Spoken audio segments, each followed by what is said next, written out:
Assalamualaikum warahmatullahi wabarakatuh.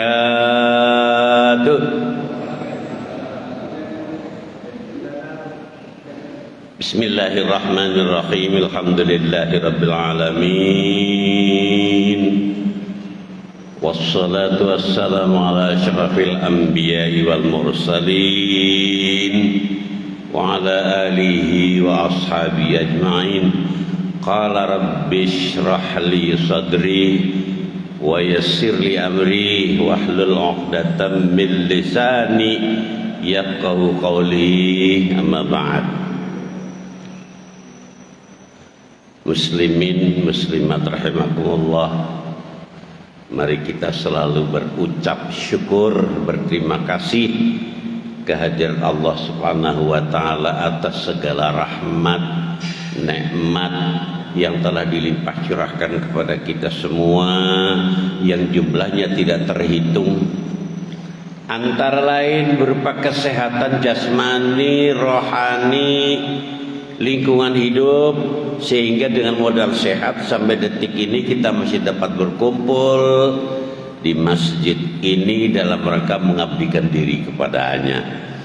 Mudah-mudahan semua aktivitas kita ini dicatat dan dihitung oleh Allah sebagai amal soleh yang diridhoinya. Amin.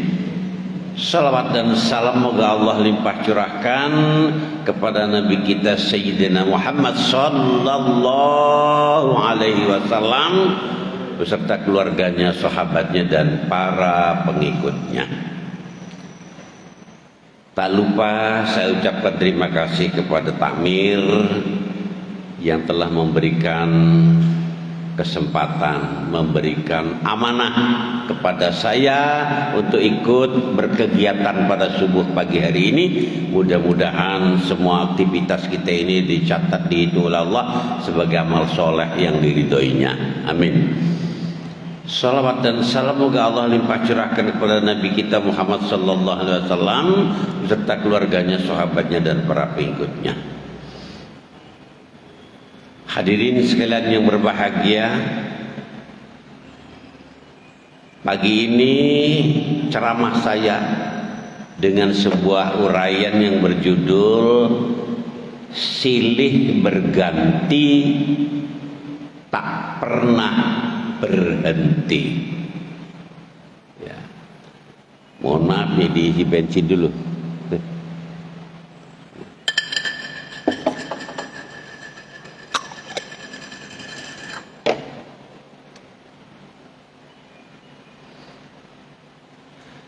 Silih berganti tak pernah berhenti. Nah, apa saja semuanya akan berganti-ganti dan tidak ada hentinya kecuali nanti pada akhir dunia ini. Ketetapan Allah Subhanahu wa taala dalam sebuah firman-Nya, surat Az-Zariyat ayat 49. A'udzubillahi minasyaitonir rajim. Bismillahirrahmanirrahim.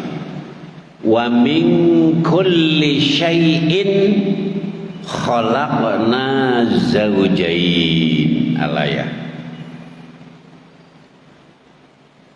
Segala sesuatu di bumi ini khalaqna, kami ciptakan, zawjain, berpasang-pasangan. Ada siang, ada malam, ada baik, ada buruk, ada cinta, ada benci. Jadi semuanya itu akan berkelinden, akan berputar, berganti-ganti, tak pernah henti. Ini yang hendak kita bicarakan dan yang akan saya singgung. Yang ketiga, cinta dan benci. Allah Subhanahu wa taala menciptakan kita ini dilengkapi dengan rasa cinta, rasa benci selalu ada. Kadang-kadang kita cinta sekali kepada seseorang, cinta sekali kepada sesuatu, cinta sekali kepada suatu makanan. Tapi suatu ketika kita pun akan benci, akan tidak suka kepada seseorang, tidak suka kepada sesuatu, tidak suka kepada makanan, bahkan benci kepada sesuatu makanan yang dulu kita cintai. Yang semacam ini akan ada dalam diri kita. Nah, sekarang bagaimana kita mensikapinya? Tujuannya apa? Agar supaya kita ini selamat, selamat dunia, selamat akhirat. Dalam bergaul kita bisa bergaul dengan sesama. Kenapa? Kalau kita sedang suka, tentu orang juga suka kepada kita. Dikala kita sedang membenci, tentu orang juga tidak suka, orang juga benci kepada kita. Nah, inilah yang perlu kita bahas. Sikap apa yang harus kita laksanakan, atau bagaimana kita bersikap menghadapi benci dan cinta ini. Muslimin rahimakumullah. Maka jalan keluar, cara atau sikap kita yang paling pas adalah apabila kita mengikuti petunjuk Rasul, mengikuti petunjuk Nabi. Nah, mengikuti petunjuk Nabi tidak mungkin salah. Kenapa? Karena apa yang dikatakan Nabi, apa yang dicontohkan oleh Nabi, apa yang diperintah oleh Nabi, dan apa yang dilarang oleh Nabi tidak mungkin salah. Kenapa?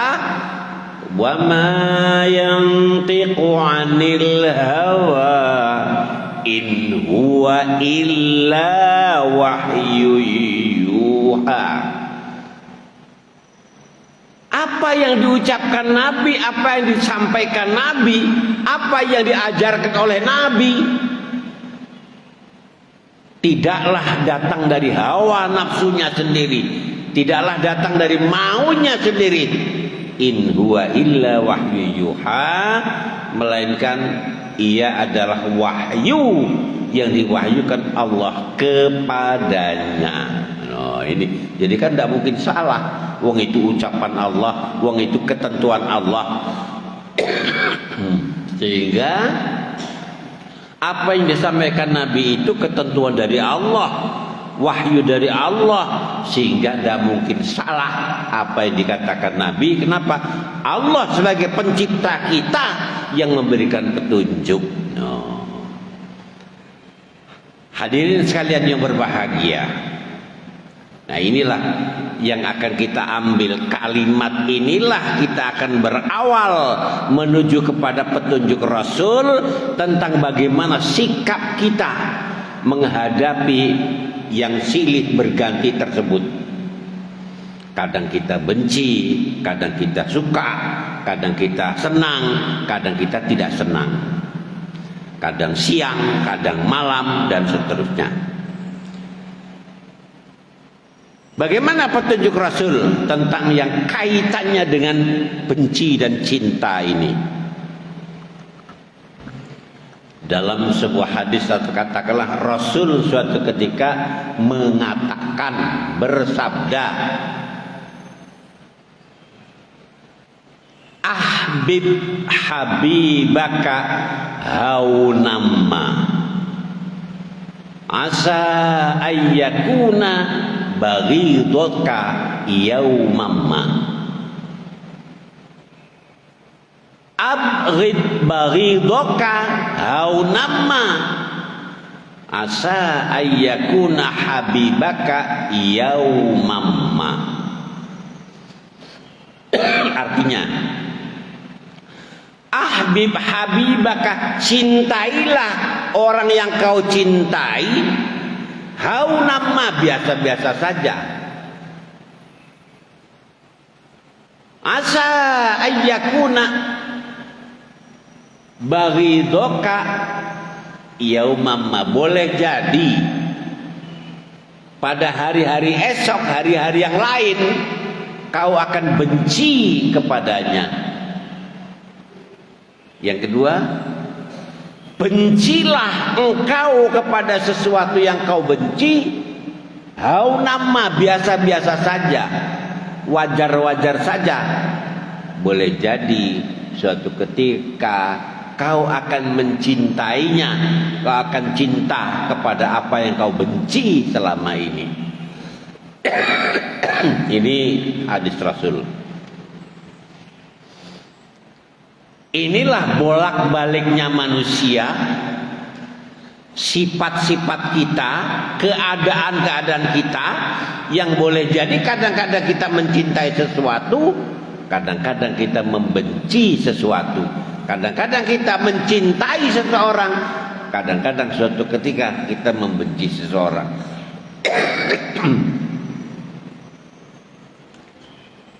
Nah, kok datang batuknya ini?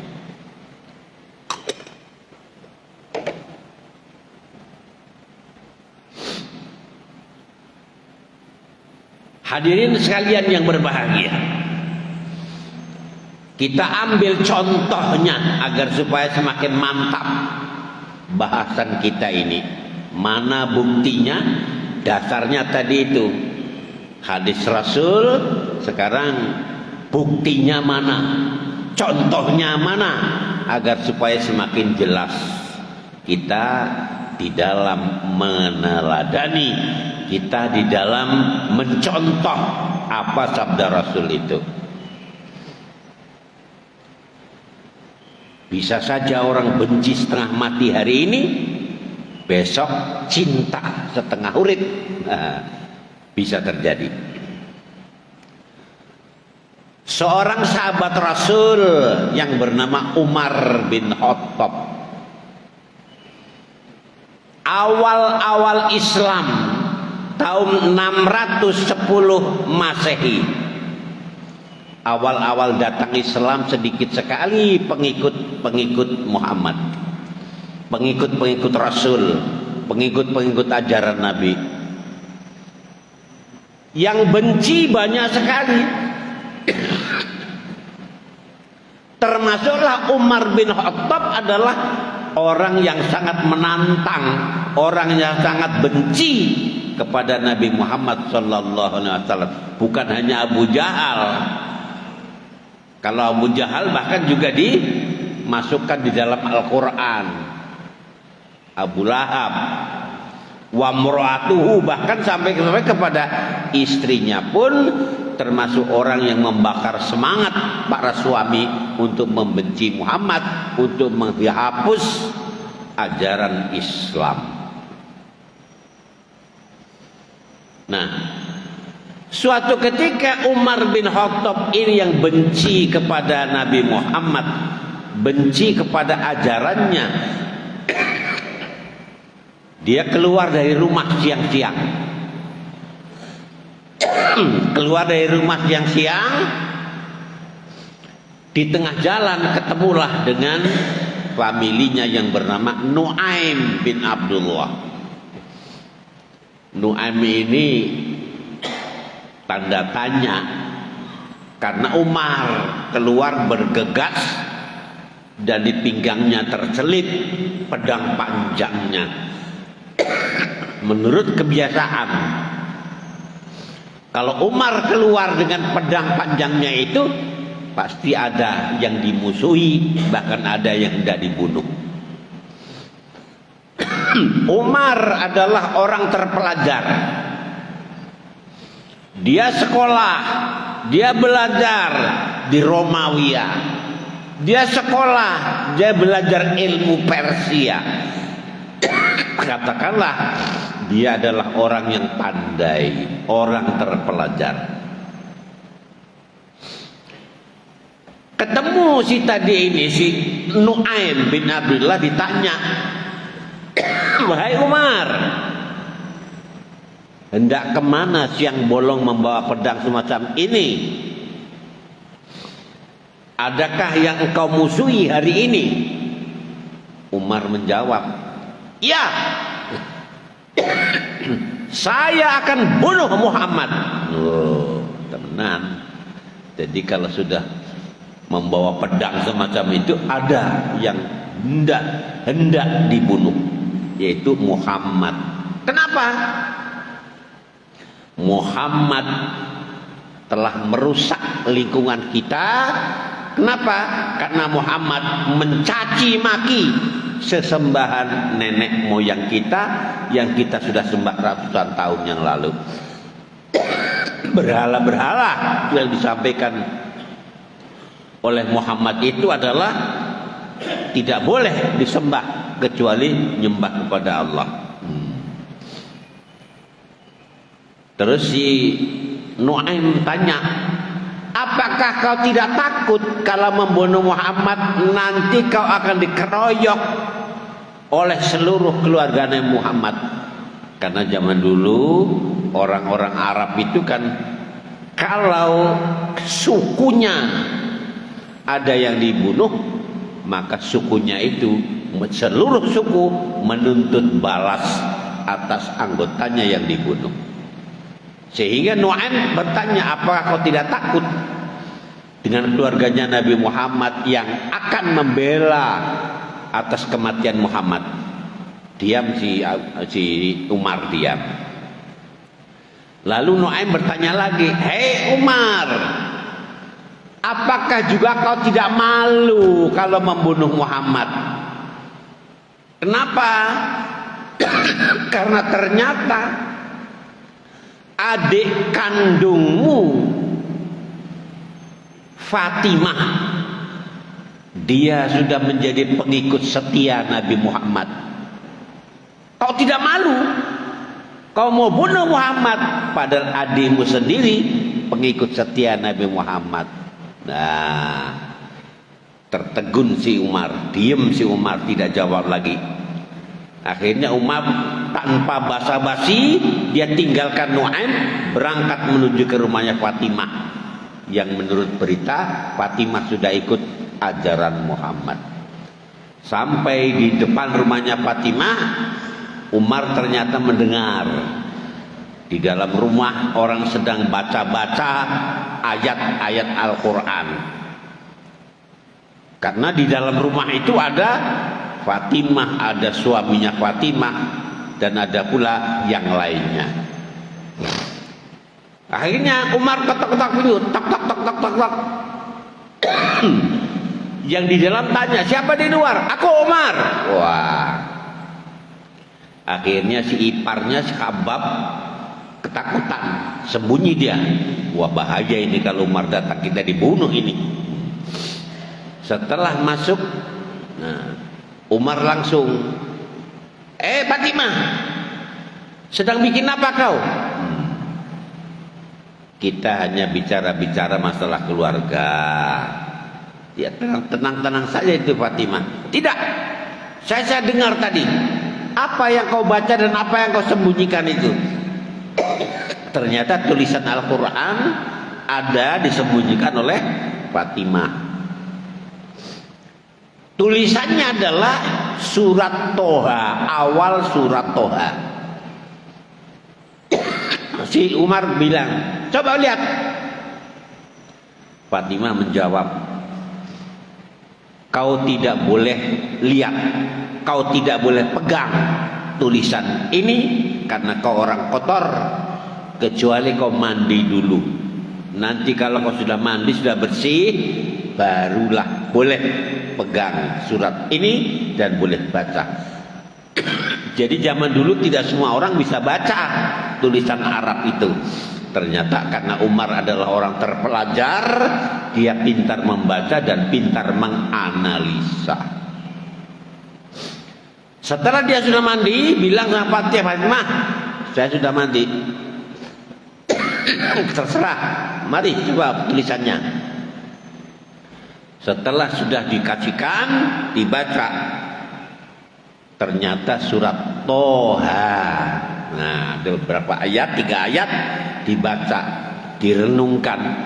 Oh, akhirnya Umar ternyata dia sadar, oh ini bukan bikinan orang, ini bukan tulisannya orang, ini pasti dari sesuatu yang sangat pintar. Nah, ini rupanya Allah sudah memberikan, sudah meniupkan ke dalam dirinya Umar hidayah, sudah merasuk ke dalam dirinya, mulai sadar bahwa ini adalah datang dari Allah. Nah, tulisan ini dari Muhammad. Sekarang Muhammad di mana? Ya, dia menggertak lagi, Muhammad sekarang di mana? Umar menanyakan seperti itu. Fatimah bilang, oh Umar, sekarang ini Muhammad sedang berada di Darul Arqam, katakanlah di balai desa umpamanya gitu ya, kan Darul Arqam itu tempat orang-orang pada berkumpul. Nah, di sana ternyata Nabi Muhammad dengan teman-teman yang sudah ikut Nabi Muhammad sedang belajar Al-Quran. Nah, dari luar datang Umar, ketok-ketok dulu, tok tok tok tok tok. Nah, si Nabi bilang, siapa di luar? Ali. Nabi perintahkan Ali, coba kau lihat siapa di luar. Ali intip, Umar, bahaya ini, bahaya. Orang sudah ketakutan. Karena di wilayah situ waktu itu tidak ada yang bisa mengalahkan Umar. Dia ahli silat, dia ahli karate, pendek kata ahli gelut lah, ahli berkelahi, tidak ada yang mengalahkan saat itu. Akhirnya karena orang ketakutan, Nabi yang jawab, baik, kalau Umar datang ke sini untuk tujuan baik, maka kita layani dengan baik. Kalau Umar datang untuk berbuat angkara murka atau berbuat nakal, nanti kita bunuh dia ramai-ramai. Akhirnya betul, Ali, masih Nabi Muhammad perintahkan Ali, bukakan pintu, suruh masuk Umar. Bukakan pintu, Umar masuk. Bukan berbuat baik, bukan berbuat jelek, bukan marah-marah, tapi sebaliknya Umar, asyhadu an la ilaha illallah wa asyhadu anna Muhammadar Rasulullah. Orang yang berkumpul berteriak Allahu Akbar saking gembiranya. Kenapa? Ada tokoh yang disegani masuk Islam, sehingga dialah yang menjadi pembela Islam. Nah, ini contoh. Dulu benci, sekarang menjadi cinta. Dulu benci kepada Islam, setelah dia kemudian masuk Islam, menjadi pembela Islam. Inilah yang dikatakan Nabi Muhammad, ahbib habibaka haunamma asa ayyakuna baghidoka yaumamma. Cintailah orang yang kau cintai biasa-biasa saja, boleh jadi suatu ketika kau akan cinta kepadanya. Yang kedua, bencilah kepada orang yang kau benci biasa-biasa saja, karena boleh jadi suatu ketika kau akan mencintainya. Nah, ini terjadilah kepada Umar bin Khattab. Bencinya setengah mati kepada Islam, bahkan mau dibunuh Nabi Muhammad pembawa Islam, tapi ternyata kemudian dia berubah menjadi pecinta Islam. Loh. Itu kan dulu Pak, itu kan kelasnya sahabat Pak. Bagaimana kalau sekarang? Apakah masih berlaku hadis ini? Apakah masih berlaku? Ya. Kita ambil yang zaman sekarang. Kita ingat waktu tahun 2012.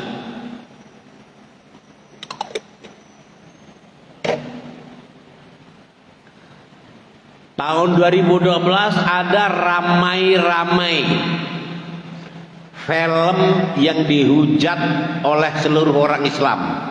Sebuah film yang berjudul Fitnah. Orang Islam marah setelah diputar film Fitnah. Ini di barat terkenal film Fitnah ini menyenangkan mereka karena isinya adalah mengelek-elek Nabi Muhammad, menghujat-hujat Islam. Nah, siapa pembikinnya, sutradaranya? Sutradaranya ada Arnold van Doren, orang Belanda. Dia adalah wakil ketua Partai Kebebasan Belanda. Jadi bukan orang kacang-kacang, orang kecil-kecil, memang justru ketua Partai Kebebasan Negara Belanda. Nah, Arnold van Doren ini memutar film yang dia bikin, yang dia sutradarai, yang isinya mencela Islam, mengelek-elek Islam, menghujat-hujat Islam. Orang Islam sejagat marah, terutama dari Pakistan yang paling gede demonya pada waktu itu tahun 2012. Nah, Arnold van Doren ini heran, loh, kenapa orang Islam diberitahu, dikasih tahu tentang kejelekan Muhammad, tentang kejelekan Islam, loh, malah mereka pada marah. Ada apa Islam ini? Akhirnya Arnold van Doren berusaha untuk mempelajari Islam.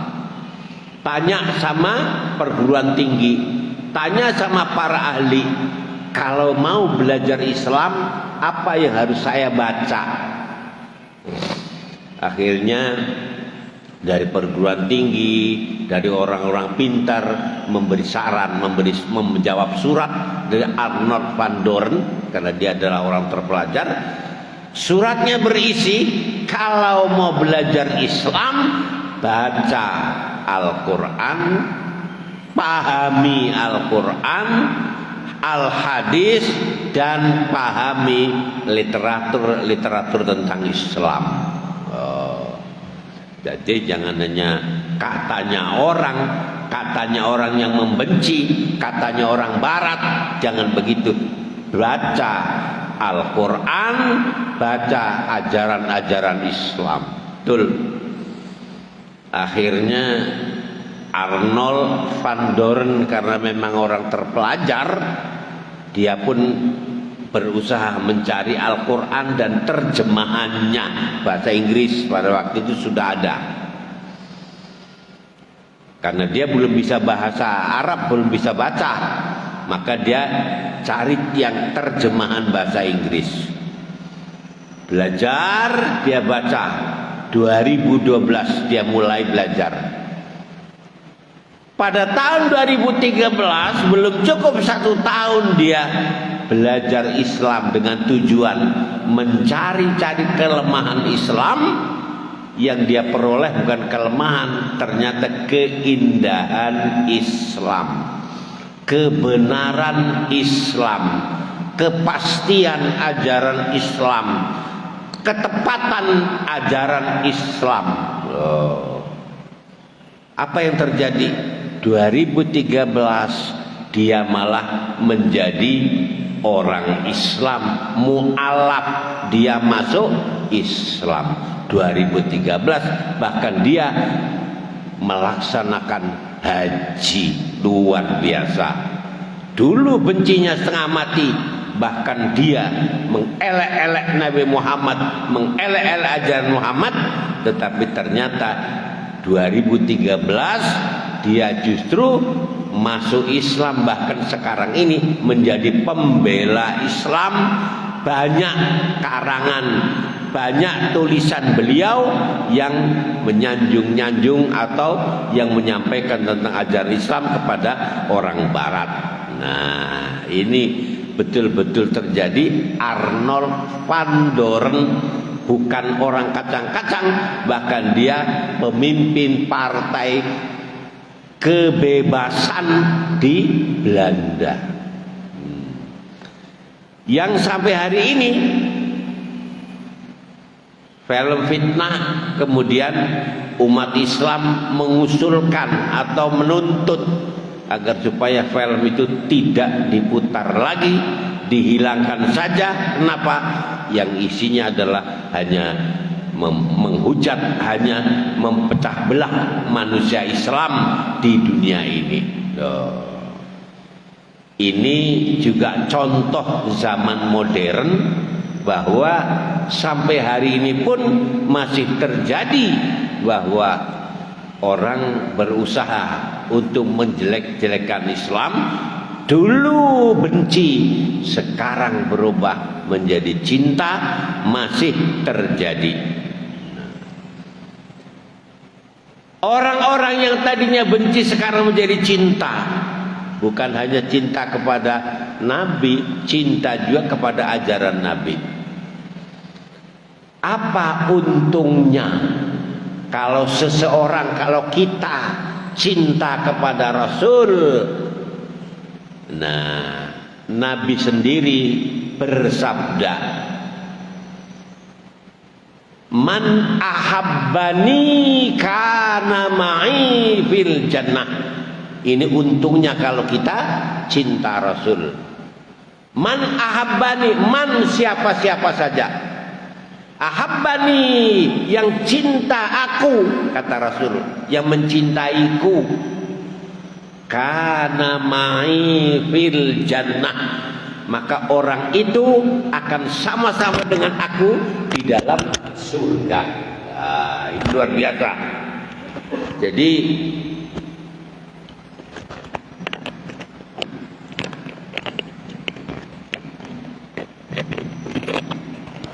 kok ucul senggol.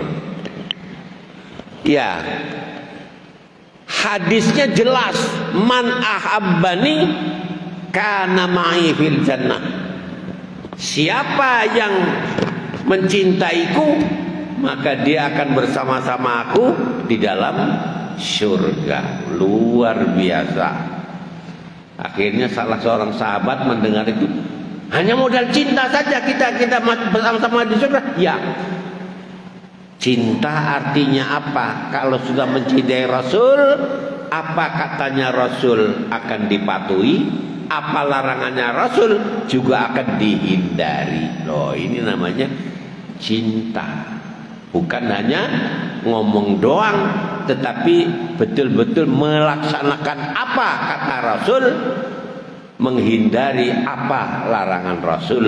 Ini namanya bukti cinta. Inilah merupakan hasil, inilah manfaat orang mencintai Rasul, adalah dia nanti di akhirat akan sama-sama Rasul di dalam surga. Luar biasa. Ini termasuk yang dicita-citakan oleh muslimin sak jagat. Semuanya kepingin bersama Rasul di dalam surga. Masa mau kepingin bersama-sama Abu Jahal di neraka? Ya tidak mungkin. Tentu kita semuanya kepingin yang nikmat-nikmat. Surga adalah puncaknya nikmat, yang semuanya adalah merupakan balasan bagi orang yang telah bersungguh-sungguh mencintai Rasul, mencintai ajaran Allah Subhanahu wa taala. Saya rasa ini sudah sampai kepada jam 5 kurang. Tadi saya sudah dipesan jangan sampai lewat jam 5. Maka sekarang jam 5 kurang 5 menit. Jadi kekurangannya sebelum jam 5 ya saya mohon agar supaya dicukupkan. Apabila ada kekurangan dari kata-kata saya, ada kesalahan dari kata-kata saya, mohon dimaafkan.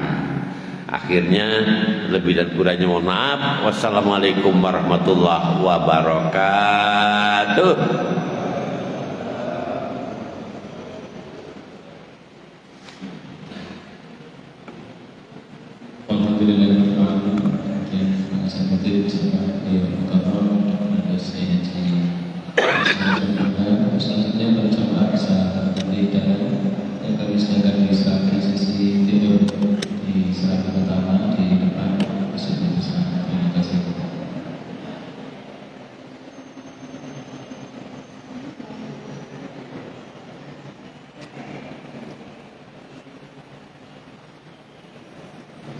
Barakallah, alhamdulillah. Iya, kok sarapan juga. Jarang istiqomah. Alhamdulillah.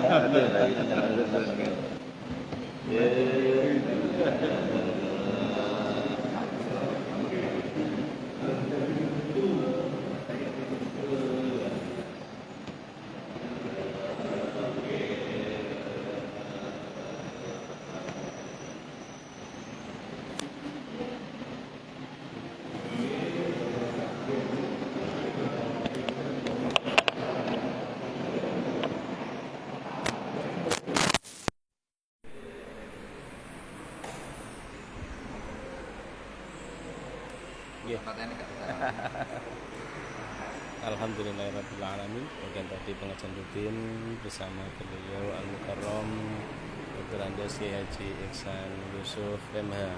Bila video ini bermanfaat, silahkan untuk di-share kepada keluarga serta kerabat terdekat agar channel ini terus berkembang. Dan terima kasih. Mohon maaf. Assalamualaikum warahmatullahi wabarakatuh.